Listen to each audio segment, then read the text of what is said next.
नमस्कार, आप देख रहे हैं देश न्यूज। मैं हूं आपके साथ सूरज पाठक। हमारे खास कार्यक्रम डिबेट में आप सभी का स्वागत है। डिबेट में आज हम बात करने वाले हैं एमपी का मोहन बजट। मनमोहन बजट भी है, मोहन सरकार का बजट भी है और ये मध्य प्रदेश की मोहन सरकार का पहला बजट है। पहले बजट को मध्य प्रदेश के इतिहास का सबसे बड़ा बजट बताया जा रहा है। हालांकि वित्त मंत्री जब विधानसभा में बजट भाषण पढ़ रहे थे तो बहुत शोर शराबा हो रहा था, विपक्ष की ओर से मांग की जा रही थी और शोर शराबे के बीच में वित्त मंत्री ने बजट भाषण पढ़ा। मध्य प्रदेश का यह बजट 3,65,067 करोड़ रुपए का यह बजट है और पिछले बजट से 16% ज़्यादा राशि का प्रावधान किया गया है। एक अच्छी बात यह है कि मध्य प्रदेश के इस बजट में जनता पर कोई नया कर नहीं लगाया गया है। जैसा कि उम्मीद की जा रही थी कि बजट राशि बढ़ेगी और बात हो रही थी कि खर्च बढ़ेंगे तो हो सकता है जनता पर कोई नया कर लगाया जाए, लेकिन नहीं लगाया गया है। ये जनता के लिए अच्छी बात है। दूसरी बात, हमेशा एक बात होती है, विपक्ष की ओर से आवाज़ उठाई जाती है कि बेरोजगारों के लिए सरकार कुछ नहीं कर रही है। तो सरकार ने इस बार जो प्रावधान किया है कि 11,000 पदों पर शिक्षकों की भर्तियां करने का प्रावधान किया है और 7,500 पुलिस विभाग में भर्तियां करने का प्रावधान किया है। साथ ही मध्य प्रदेश में 3 नए मेडिकल कॉलेज खोले जाएंगे। 6 शहरों में 552 ई बसें चलेंगी, इसका भी प्रावधान किया गया है। बजट भाषण में एक बात सामने आई कि मध्य प्रदेश में प्रति व्यक्ति आय 11% बढ़ चुकी है और शिक्षकों की भर्ती, पुलिस की भर्ती, 22 नए आईटीआई खोले जाने का है। सबसे बड़ी बात है कि सिंहस्थ के लिए 500 करोड़ रुपए का प्रावधान किया गया है। राम पथ गमन की बात कही गई है, कृष्ण पाथे की बात कही गई है, ई विधान, ई कैबिनेट, ई विधान ऑफिस की बात कही गई है और 2 अनुसंधान केंद्र खोलने की बात। बहुत सारी बातें हैं बजट भाषण में वित्त मंत्री ने जो कुछ कहा है। जनता की जहां तक बातें सामने आ रही हैं कि मोहन सरकार का बजट एक संतुलित बजट भी है, दूसरी तरफ विपक्ष ने आपत्ति भी उठाई है कि विपक्ष संतुलित नहीं है। इस बजट में क्या और होना चाहिए था जो नहीं है, साथ ही ये बजट प्रदेश की जनता के लिए कैसा है, इस विषय पर हम चर्चा करने वाले हैं। खास मेहमान हमारे साथ हैं, आपका परिचय कराते हैं। हमारे साथ में कांग्रेस प्रवक्ता अंबिका शर्मा जी। अंबिका शर्मा जी, बहुत स्वागत है आपका देश न्यूज में। साथ ही हमारे साथ में राजनीतिक विश्लेषक डॉक्टर आर के शुक्ला जी हमारे साथ हैं। डॉक्टर आर के शुक्ला जी, आपका स्वागत करते हैं। सबसे पहले अंबिका शर्मा जी, आपके पास आना चाहूँगा। मध्य प्रदेश सरकार का बजट और मोहन सरकार का पहला बजट, पहला पूर्ण बजट और 3,65,067 करोड़ का बजट है। किस दृष्टि से देखते हैं आप कि ये बजट कितना बेहतर है प्रदेश की जनता के लिए? क्या कुछ है, क्या कुछ होना चाहिए? देखिए, इस बजट ने प्रदेश के सर्वहारा वर्ग को निराश किया है। पहले से ही यहाँ का आम नागरिक तमाम करों के बोझ तले दबा हुआ है। इस बजट के 2 स्वरूप हैं। एक वो स्वरूप है जो दिखाई दे रहा है पाठक जी। जी।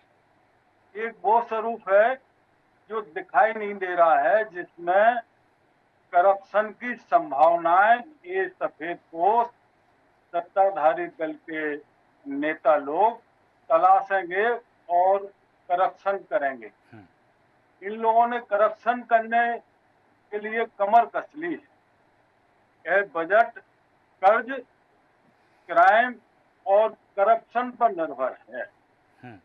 3,85,000 करोड़ रुपया जी। अभी हमको केंद्र का देना है। जी। अब हमारी ये समझ में नहीं आता कि 90,000 करोड़ रुपए तो अभी हाल में ही इनको लाडली बहना के लिए प्रावधान करना है। ये कहाँ से करेंगे? ये या तो भीख मांगेंगे वहां से, केंद्र से, अथवा फिर ये जनता के सामने जिस प्रकार से जो इन्होंने छलावा किया नहीं कि हम अभी 1,200 दे रहे हैं, अब 3,000 देंगे, 3,000 रुपए दे पाए। अधिक अच्छा होता कर्ज ये बजट प्रस्तुत करने के पहले या बजट में ही इस बात की घोषणा कर देते कि हम किसान भाइयों को एमएसपी के रूप में गेहूं का मूल्य हम 2,700 रुपए करने वाले हैं और धन का मूल्य जैसा कि इन्होंने वादा किया था हम 3,000 रुपए करने वाले हैं। लेकिन नहीं किया। ये नैतिकता इन्होंने नहीं दिखाई, ना ही ये दिखाएंगे। ये बजट पूरी तरह से जन विरोधी है।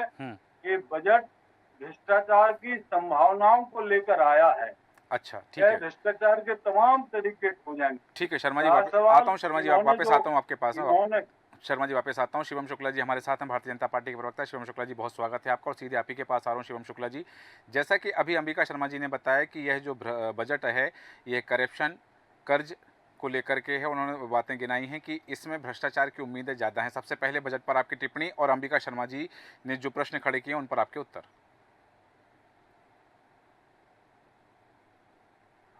देखिए सूरज जी, जो सबसे महत्वपूर्ण चीज है मध्य प्रदेश के लिए आज एक ऐतिहासिक दिन था। हमारी सरकार एक ऐसा बजट लेकर के आई जो सर्व समाज के सर्व वर्गों को पूर्णतः स्पर्श करता है और पूरी तरीके से हम ये सुनिश्चित करने जा रहे हैं कि प्रत्येक सामाजिक वर्ग की जो अस्मिता और आकांक्षा है उसको भारतीय जनता पार्टी की सरकार, मोहन यादव जी की नेतृत्व वाली सरकार में पूरी तरीके से प्रतिबिंबित किया जा सके और सुरक्षित रखा जा सके। कांग्रेस के ये जो विद्वान प्रवक्ता बैठे हैं, जी, इनकी भाषा शैली आप देखिए किस प्रकार से मध्य प्रदेश में भीख जाकर के मांगेंगे, इस प्रकार की शब्दावली का प्रयोग कर रहे हैं। 2 लाख करोड़ रुपए का कर्ज जो ये लोग विदेशों से मांग करके प्रदेश और देश की आर्थिक स्थिति को खस्ता हाल कर चुके थे, उस कर्ज को पाटने का, वो जो रिफाइनरी का पेट्रोल डीजल का जो कर्ज था उसको खत्म करने का काम हमारी केंद्र की सरकार ने किया है। तो हम तो इस दृष्टिकोण के साथ नहीं देखते हैं। हमने कभी भी राज्य न होने का रोना नहीं रोया। हमने अपना कैपिटल एक्सपेंडिचर बढ़ाया है, कर्ज और जीएसटी का रेशो कम किया है और इन सबके बावजूद भी मध्य प्रदेश में इंफ्रास्ट्रक्चर का डेवलपमेंट हो, मध्य प्रदेश में लगातार कल्याणकारी योजनाएं चलाने की बात हो, हर मोर्चे पर हमने एक बेहतर स्तर की सफलता को अर्जित किया। तो स्वाभाविक तौर पर पूरी तरीके से हम इस बात को लेकर के आश्वस्त है कि मध्य प्रदेश की जनता को उनकी अस्मिता और आकांक्षा को पूर्ण करने वाला यह बजट है। और कांग्रेस ने विधानसभा में जो आज एक मनोवृत्ति और मनोभाव अपना स्पष्ट किया था, जिस प्रकार से सदन की कार्यवाही में व्यवधान उत्पन्न किया, वह किसी भी रूप में स्वीकार्य नहीं हो सकता और इसको पूरी तरीके से हम खारिज करते हैं कि कांग्रेस के नेताओं ने जब उस बजट को सुना ही नहीं, वहां पर जब कोई तथ्यात्मक चर्चा, मैं तो सदन में मौजूद था, वहां पे जी, दर्शक दीर्घा में मैं कार्रवाई देख रहा था, वहां पे अगर कांग्रेस के नेता इस स्तर तक वेल में जाकर के स्पीकर की आसंदी के सामने शोर मचाएंगे तो विपक्ष के नेताओं का थोड़ी सत्ता पक्ष के नेता तक उस बजट को सुन नहीं पाए ढंग से, अच्छी तरीके से उन तक बात नहीं पहुंच पाए। तो स्वाभाविक तौर पर यह लोकतांत्रिक मर्यादाओं और सदन की गरिमा के विपरीत है। कांग्रेस को इस प्रकार के एक छोटे आचरण से बचना चाहिए। ठीक है, वापस आता हूँ आपके पास में। डॉक्टर आर के शुक्ला जी, आपके पास आना चाहूँगा। बात है बजट के भाषण की, बजट के प्रावधान की कि अलग अलग मदों में अलग अलग विभागों के लिए, अलग अलग योजनाओं के लिए सरकार ने करोड़ों रुपए का जो प्रावधान किया है। यहाँ एक बात है कि मध्य प्रदेश की जो मोहन सरकार है वो इस वर्ष को गौरक्षा वर्ष के रूप में मना रही है और कुछ दिन पहले ही मुख्यमंत्री डॉक्टर मोहन यादव ने अमरवाड़ा की एक सभा में घोषणा की थी कि मध्य प्रदेश में अब अभी तक जो है दूसरी चीज़ों पर बोनस मिलता था, फसल पर बोनस मिलता था, अब दुग्ध के उत्पादन पर भी बोनस मिलेगा और उन्होंने उसके लिए प्रावधान भी किया है, पशुपालकों के लिए बजट की में राशि का प्रावधान किया है। आप कैसे इस बजट को देखते हैं? दूसरी तरफ की सर्वहारा वर्ग की बात कही कि जैसा कि अभी शर्मा जी ने जो बात कही कि यह बजट सर्वहारा वर्ग को नहीं छूता है, लेकिन वहीं दूसरी तरफ शुक्ला जी ने जो बात कही, शिवम शुक्ला जी ने, कि यह जो बजट है इस बजट से प्रदेश के विकास को नए पंख लगेंगे। आपका दृष्टिकोण क्या है? देखिए, अगर इस बजट में मध्य प्रदेश सरकार के द्वारा ये है ना महंगाई और किसी प्रकार के नया उद्योग के लिए भी कोई प्रावधान किया जाता तो मेरी नज़र में ये एक समावेशी बजट कहलाता जी, लेकिन क्योंकि ठीक है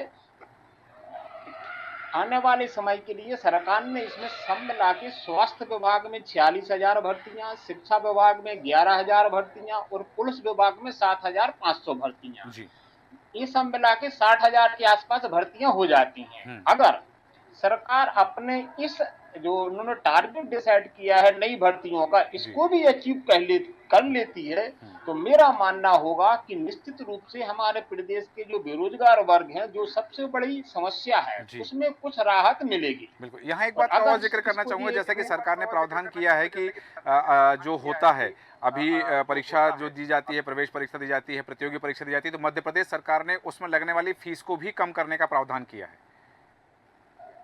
सर देखिए क्या है, ये जो फीस लगती है, मेरा ये मानना है कि फीस हर बार ना लेके आप एक वर्ष के लिए एक बार रजिस्ट्रेशन कराएं, वो कैंडिडेट भले उस पूरे वर्ष में कितनी भी परीक्षाओं में सम्मिलित हो, उसको एक ही बार फीस ली जाने चाहिए। अगर सरकार ये प्रावधान कर देती है तो शायद और भी जो हमारे निचले तबके के ये ये बेरोजगार हैं या डिग्रीधारी बेरोजगार हैं, वो कहीं न कहीं परीक्षाओं में ज़्यादा तरीके से अपनी भागीदारी उसमें बैठ सकते हैं, सम्मिलित हो सकते हैं। जी। अब दूसरी चीज़ आती है कि इस बजट में सरकार के द्वारा जो प्रावधान किए गए हैं, हुँ, उसमें 22 आईटीआई खोलने का प्रावधान है, हाँ। निश्चित ही योग्य कदम है।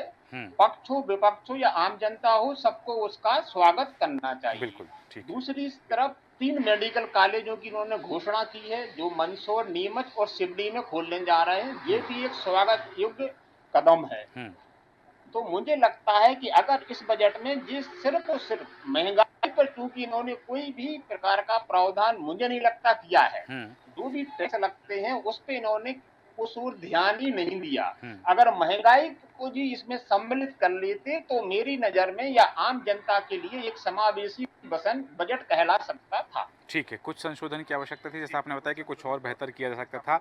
सरकार ने जो वर्तमान में किया है, वो तमाम चीज़ें जनता के लिए हैं और कुछ जैसा आपने उल्लेख किया कि स्वागत योग्य कदम है, स्वागत उनका किया जा सकता है। लेकिन अंबिका शर्मा जी, जैसा शिवम शुक्ला जी ने कहा, आपने कहा कि ये बजट समावेशी नहीं है, ये सर्वहारा वर्ग को स्पर्श नहीं करता है और इस बजट में भ्रष्टाचार होगा। जब कांग्रेस ने सदन में बजट भाषण सुना ही नहीं और पूरे बजट भाषण के दौरान कांग्रेस के जितने विधायक थे वहाँ पर, वो सब नारेबाजी करते रहे, तालियां बजाते रहे, कभी वहाँ ज़मीन पर बैठ गए वो, और उसके बाद में फिर उठे तो फिर तालियां लगाते रहे, और जो नेता प्रतिपक्ष उमंग सिंगार वो लगातार बजट भाषण के बीच में व्यवधान उत्पन्न करते रहे, अपनी बात कहते रहे।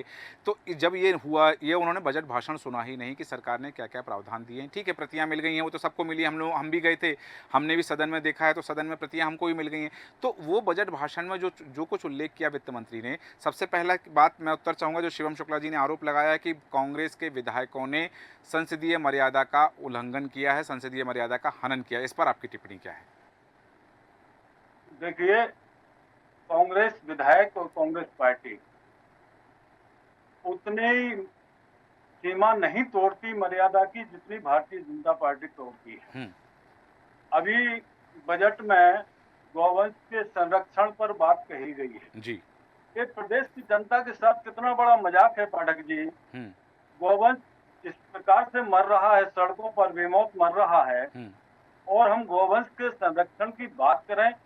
नेशनल हाईवे पर कितने गाय और कितने बछड़े बेमौत मर जाते हैं, गली कूचे में गाय और बछड़े मर रहे हैं। इनके प्रबंधन की कोई व्यवस्था नहीं है, इनके चारे की कोई व्यवस्था है सरकार नहीं करती है, लेकिन गौवंश की बात जरूर करती है।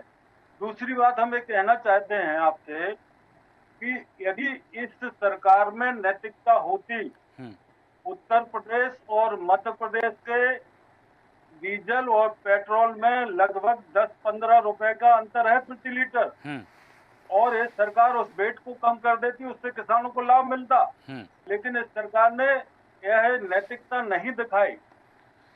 लेकिन अंबिका शर्मा जी किसानों के लिए, ऊर्जा विभाग के लिए सब्सिडी की राशि जारी करने का प्रावधान किया गया है, सरकार ने अपने इस बजट में किया है। जी जी जी। दूसरा निवेदन मेरा ये है कि मेडिकल कॉलेज खोलने की बात कर रहे हैं, तो केवल और केवल मेडिकल कॉलेज की इमारतें बन गई हैं, वहाँ पर विशेषज्ञ नहीं है। आज भी कई मेडिकल कॉलेज से सामान्य प्रकार के मरीज रेफर होकर जा रहे हैं। यह जमीनी हकीकत है। ये सरकार केवल बिल्डिंगें बनाती है, उसमें पर्याप्त भ्रष्टाचार करती है, और अपना उसमें जो हिस्सा बांट होता है, बंदर बांट होता है, वो करती है। लेकिन जो मूलभूत समस्या है कि अच्छा समुचित इलाज होना चाहिए जनता का, अच्छे विशेषज्ञ होना चाहिए, इन तरफ इस सरकार का ध्यान नहीं है। एक बात और जानना चाहता हूँ अंबिका शर्मा जी आपसे एक बात और जानना चाहता हूँ। जिस तरह से आज हमने सदन में देखा कि जब बजट भाषण चल रहा था तो कांग्रेस के जितने विधायक थे वो सभी वहाँ हंगामा कर रहे थे, नारेबाजी कर रहे थे, तालियां बजा रहे थे। तो क्या जब अनुदान और मांगों पर चर्चा होगी तब कांग्रेस उसमें शामिल रहेगी? क्योंकि अनुदान मांगों पर चर्चा होने के बाद ही वो राशि तय हो पाएगी कि कितना अनुदान है, कितनी मांगें की जा रही हैं, किसमें क्या बढ़ाया जा रहा है, क्या घटाया जा रहा है। तो वो उस पर कांग्रेस शामिल रहेगी या उसका भी बहिष्कार करेगी? उस समय भी कांग्रेस हंगामा करेगी? देखिए, सरकार का अगर सकारात्मक रुख नहीं रहेगा कांग्रेस के माननीय विधायक और हमारे जो विधानसभा में प्रतिपक्ष के नेता हैं उनके प्रति, जी तो हम हर एक अलोकतांत्रिक उनकी व्यवस्था का विरोध करेंगे। ठीक है। आप जैसा कि यदि आपने कहा कि सकारात्मक रवैया नहीं रहा तो विरोध करेंगे। शिवम शुक्ला जी, यहाँ एक बात आती है, जैसा कांग्रेस ने कहा कि हम अलोकतांत्रिक गतिविधि होगी, अलोकतांत्रिक रवैया रहेगा तो हम विरोध करेंगे, क्योंकि बात है 19 तारीख तक सत्र चलना है, और जब सत्र आहूत होता है तो सत्र का प्रति मिनट का खर्चा जो है वो जनता के करों द्वारा आता है। यहाँ एक बात सामने आने, बजट आया, हम बजट पर चर्चा कर रहे हैं कि बजट को लेकर के कुछ, जैसा कि अभी बात हुई, शुक्ला जी ने भी जो बात कही, डॉक्टर आर के शुक्ला जी ने जो बात कही कि महंगाई को लेकर के प्रावधान और कुछ किए जाने चाहिए। हालांकि अच्छी बात है कि सरकार ने कोई नया कर जनता पर नहीं लगाया गया। यहाँ एक बात आई वेट को लेकर के, पेट्रोल और डीजल को लेकर, क्या सरकार इस दिशा में कभी कदम उठाएगी कि जनता को थोड़ी सी और राहत मिल सके?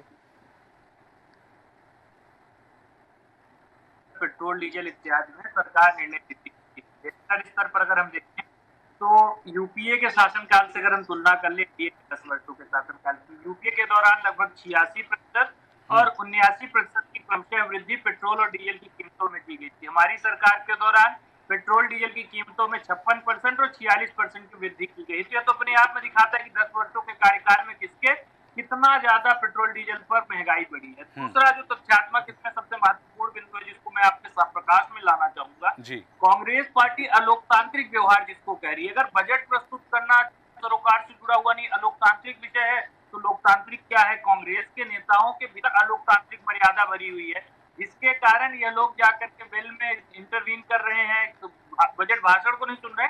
या तो कांग्रेस की मनोवृत्ति और मनोदशा को स्पष्ट कर रहा है प्रदेश की जनता। इसी कारणवश 20 वर्षों बाद भी कांग्रेस के ऊपर विश्वास नहीं कर पा रही है। कांग्रेस का यही आचरण, यही मानसिकता उनको अग्रसर कर रहा है। यहाँ एक बात आपने कही कि ये कांग्रेस की मानसिकता को उजागर कर रहा है। अभी बात हुई कि 3 नए मेडिकल कॉलेज खोले जाने हैं मध्य प्रदेश में, और बात आई कि सरकार बिल्डिंग बना देगी, वहाँ सुविधाएं नहीं होंगी, एक्सपर्ट नहीं होंगे, तो उसके लिए कुछ विचार है? उसके बारे में क्या उत्तर देंगे? बात करता हूँ सूरज जी, जब हम कोई तर्क दें तो उसको तथ्यों की कसौटी पर खरा उतारने के लिए हमारे पास कोई प्रमाणिक आधार होने चाहिए। कांग्रेस के प्रवक्ता बोल रहे हैं डॉक्टर नहीं है, ये है वो है, कम से कम एक ही ऐसे मेडिकल कॉलेज का उदाहरण दे दे, ऐसा कोई प्रकरण दे दें, किसी बड़े समाचार संस्थान की रिपोर्टिंग ऐसी दिखा दे, कोई ऐसा एनजीओ, कोई ऐसी आंकड़ा। आरोन शर्मा जी आपके पास जी प्रमाणिक आधार होना चाहिए। आप ऐसे हवा में कोई बात बोल देते हैं कि मध्य प्रदेश में शिक्षा नहीं है, स्वास्थ्य नहीं है, बेरोजगारी नहीं। अरे 5 मेडिकल कॉलेज मध्य प्रदेश में तुम्हारे शासनकाल में थे, आज 50 के करीब लेकर जा रहे हैं, तो स्वाभाविक तौर पर मध्य प्रदेश में इंफ्रास्ट्रक्चर का डेवलपमेंट है। 5000 किलोमीटर की सड़कें नहीं थी, बिजली आती थी कब जाती थी पता नहीं चलता था, सड़कें आज 5 लाख किलोमीटर है, बिजली का उत्पादन लगभग आज 7000 मेगावाट की है। तमाम चीजें प्रदेश की सरकार सुचारू रूप से इसको हासिल करके दिखाती है। जिस प्रदेश का बजट ही 73,000 करोड़ रुपए का था, आज वह बजट अगर 15 लाख करोड़ के आसपास पहुंच रहा है, तो भारतीय जनता पार्टी की सरकार की उपलब्धि है। जब आप जिस प्रदेश की प्रतिव्यक्ति आय 14,000 रुपए जिसकी आपके शासनकाल में थी, आज लगभग 1,45,000 रुपए है। तो ये चीजें भारतीय जनता पार्टी की सरकार की उपलब्धि है और हमने इसको बहुत ही मेहनत के बाद हासिल किया है। तो स्वाभाविक तौर पर इसमें कांग्रेस के आरोपों पर जनता विश्वास नहीं करती। जनता विश्वास करती विधानसभा अथवा लोकसभा में इनको अपेक्षित सफलता मिलती। जनता का जनादेश जनमत हमारे साथ है और उसी भावना को, जन आकांक्षा को पूर्ण करने के लिए हम निरंतरता के साथ आगे बढ़ते रहेंगे। ठीक है, अंबिका शर्मा जी कुछ कह रहे थे, आप अपनी बात रखिए। देखिए, 2 मेडिकल कॉलेजों के नाम बता रहे हैं, माननीय प्रवक्ता जी को बता देते हैं। दतिया मेडिकल कॉलेज से रेफर हो रहे हैं रोजाना मरीज, सामान्य प्रकार के मरीज झांसी मेडिकल कॉलेज में, और Gwalior medical college, Shivpuri medical college से रेफर हो रहे हैं मरीज ग्वालियर मेडिकल कॉलेज में। यहाँ पर विशेषज्ञ नहीं है, आप जानकारी कर लो, आप सरकार में बैठे हुए। ठीक है, अंबिका शर्मा जी आपने 2 कॉलेज गिनाए। हर चीज की विशेषज्ञ हर अस्पताल में संभव भी नहीं है। दूसरा मेरा कहना है कि आपने जिस प्रकार से कुछ पद सृजित किए हैं बेरोजगारों के लिए जो सृजित किए हैं आपने पिछले 7 साल में 70 प्रतियोगी परीक्षाओं के पेपर आउट हुए हैं। आप इस बात की गारंटी कैसे दे सकते कि आपकी प्रतियोगी परीक्षाओं में अब कोई अनियमितता नहीं होगी? कांग्रेस के झूठे और खोखले एक प्रदेश का नौजवान चाहता है हम उसके लिए जब क्लियरिंग हमने चलिए, सरकार ठीक है। हमारी सरकार थी तब 3300 ठीक है, रुपए ठीक है, अंबिका शर्मा जी, अंबिका शर्मा जी, अंबिका शर्मा जी। 50,000 रुपए कर दे। ठीक है, अंबिका शर्मा जी, आपने 2 मेडिकल कॉलेज के नाम बताए, 2 अस्पतालों के नाम बताए कि वहाँ से मरीजों को रेफ़र किया जा रहा है। अभी 1 जुलाई से 19 जुलाई तक मध्य प्रदेश सरकार का, मध्य प्रदेश विधानसभा का सत्र आहूत है। 4000 से ज़्यादा, 4300 से ज़्यादा सवाल पूछे गए हैं। क्या इनमें कोई एक प्रश्न कांग्रेस के विधायकों द्वारा ऐसा पूछा गया है जो इन 2 कॉलेजों से संबंधित हो? नहीं, बहुत सारे प्रश्न ऐसे हैं जो जनहित के हैं। नहीं, मैं इन लेकिन 2 कॉलेज, आपने 2 कॉलेज दो बताए, आपने 2 कॉलेजों के नाम लिए जहां से मरीजों को रेफर किया जा रहा है, विशेषज्ञ नहीं है। आपकी चिंता जायज़ है कि मध्य प्रदेश के नागरिकों को स्वास्थ्य की सुविधा मिलना चाहिए। जी, ये जमीनी हकीकत है। जी। ये जमीनी हकीकत है। जी, दूसरी मेरी चिंता ये है, जी। कांग्रेस पार्टी की चिंता ये है कि आपने इतने पद सृजित किए हैं बेरोजगारों के लिए। जी। इस बात की क्या गारंटी है कि अब की बार कोई धांधली नहीं होगी, पेपर आउट नहीं होगा। लास्ट साल में 70 प्रतियोगी परीक्षाओं के में पेपर आउट हो चुके हैं। नहीं, आप निगहबानी के लिए धांधलियां हो जनता ने चुकी आपको हैं। चुना है। विपक्ष की जिम्मेदारी सरकार से बड़ी इसलिए तो होती कि आप निगहबानी करें।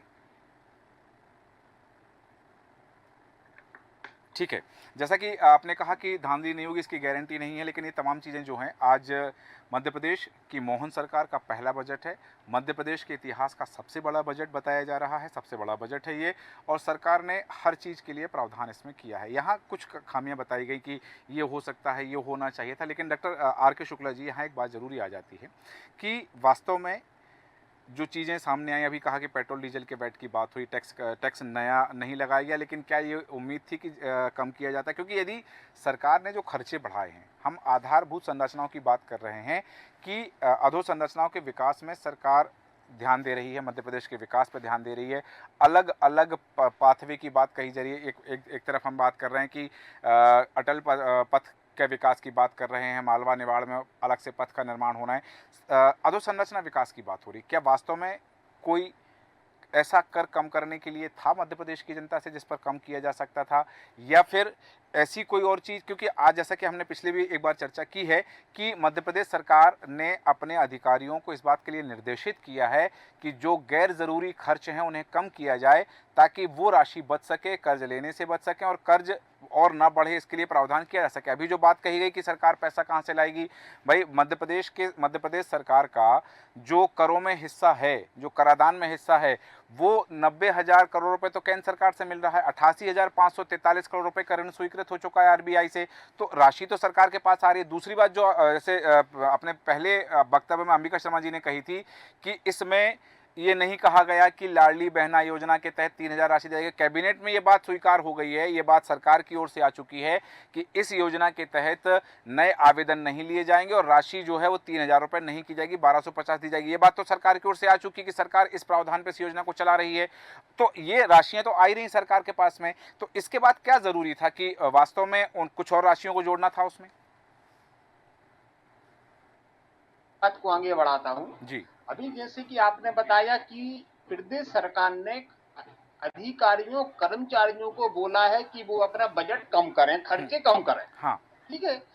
दूसरी ओर आज ही के जो बजट पेश किया गया उसमें शायद 5 लाख रुपए पर विधायक को एक्स्ट्रा किसी मद में खर्च करने के अधिकार दिए गए। ई ऑफिस के लिए दिया गया है कि ई ऑफिस के तहत वो कार्य किए जाएंगे। जी, मैं वही पहुंच रहा हूँ। मतलब आप अपनी जनता की तरफ ध्यान ना देके कर्मचारियों और जो अधिकारियों पे कंट्रोल करेंगे। नहीं, अधिकारियों के लिए सरकार ने कहा है, शुक्ला जी, अधिकारियों के लिए सरकार ने कहा है कि प्रदेश में ऐसे अनावश्यक खर्च जो हैं, जो प्रदेश सरकार के मत से हो रहे हैं, जैसे कि एक प्रावधान किया गया है कि मंत्री जो हैं वो अपना जो टैक्स है, जो इनकम टैक्स है, वो खुद चुकाएंगे। हालांकि नेता प्रतिपक्ष ने भी कहा कि वो भी खुद चुकाएंगे अपना इनकम टैक्स। तो अब ये एक खर्च कम हो गया सरकार को। पता है, ऐसे अनावश्यक खर्च कम करने के लिए अधिकारियों को निर्देशित किया गया है कि वो सूची बनाए कि कौन कौन से अनावश्यक खर्च हैं जो सरकार के ऊपर बोझ डालते हैं, उनको कम किया जा सके। ये सरकार ने प्रावधान किया है। जी साहब, अगर सरकार अनावश्यक खर्च ही कम करना चाहती है तो सबसे पहले जो अधिकारियों के साथ में 3-3, 4-4 गाड़ियों का काफिला चलता है, विधायकों मंत्रियों के साथ जो 10-10 गाड़ियों का काफिला चलता है, जबरदस्ती की सिक्योरिटी प्रदान की गई है। सरकार को चाहिए कि पहले इस पे कंट्रोल करे, तो वाकई सरकार के बजट में कहीं न कहीं सुविधा होगी। चलिए, अब मैं बात करना चाहूंगा हमारे शुभम भाई का।